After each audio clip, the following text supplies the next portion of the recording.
What's going on, gang? Cypher Supreme TV in the building. Let's talk about a little basketball and, of course, about one of my favorite teams, the Milwaukee Bucks. Shout out to Marvin Williams, man. He also announced his retirement the other day.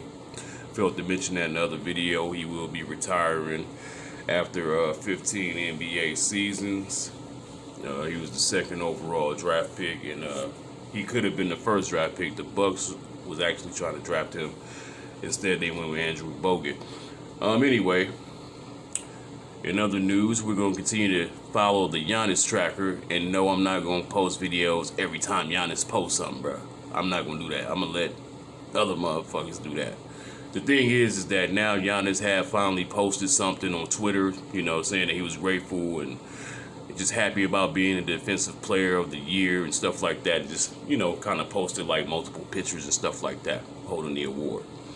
Now, you're going to hear like old media like come out with stories talking about, the Bucks said in that meeting that they were going to go to the luxury tax and willing to go all the way past the cap and all that shit just to get Giannis to stay. I mean, that's true. That was a statement, but however, it's the personnel and the players is the problem, bro.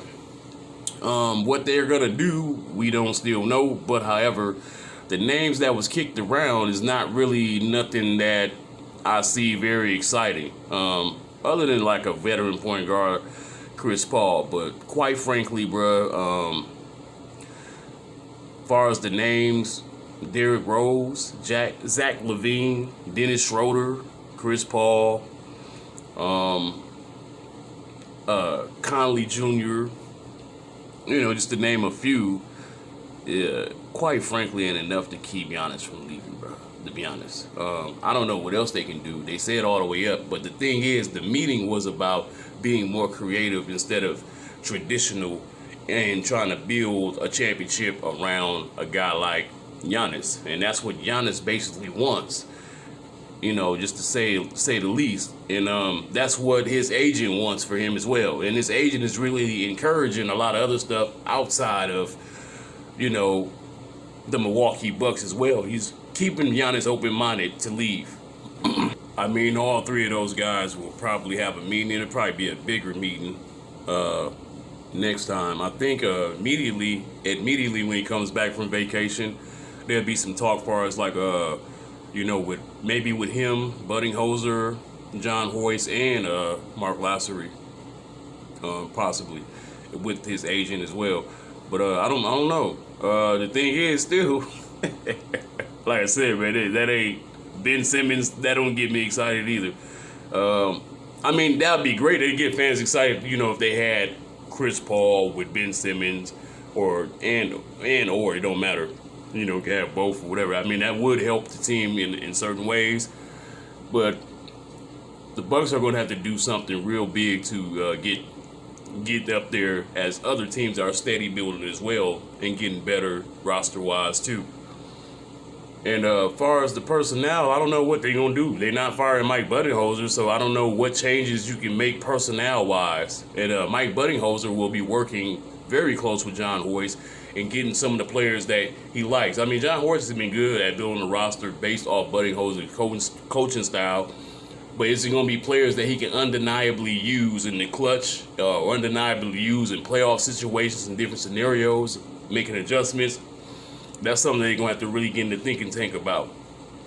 That sounds good, talking about they going to go into the luxury. And I mean, they supposed to say stuff like that to him. And Giannis' agent going to let him know, like, man, look, that sounds good, but, man, they got to show you.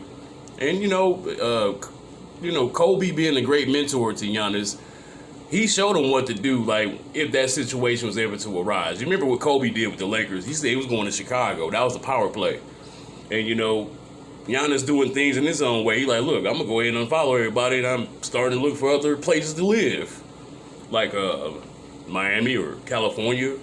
I mean, he got a brother that played with the Lakers. So, he got California, and, his other brother only got another year on his contract, too. So, you never know what he can cook up to make his next landing spot more comfortable. I don't know if the Bucks is gonna go out and get another brother or not.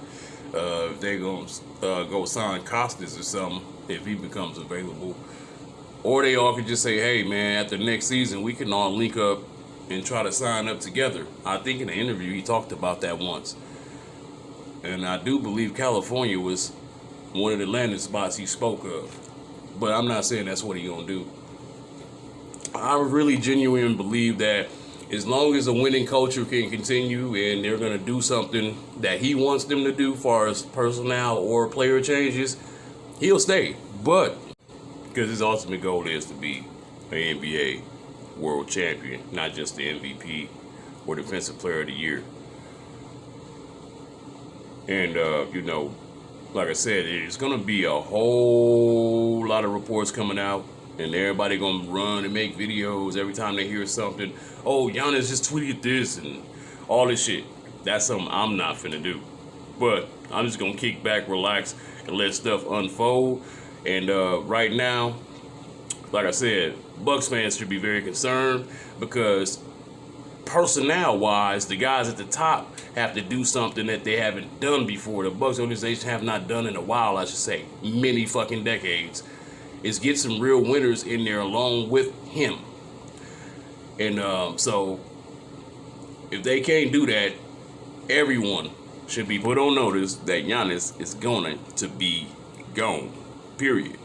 And then after that, you might as well come up with plan B and try to stay relevant as you possibly can as a winning franchise.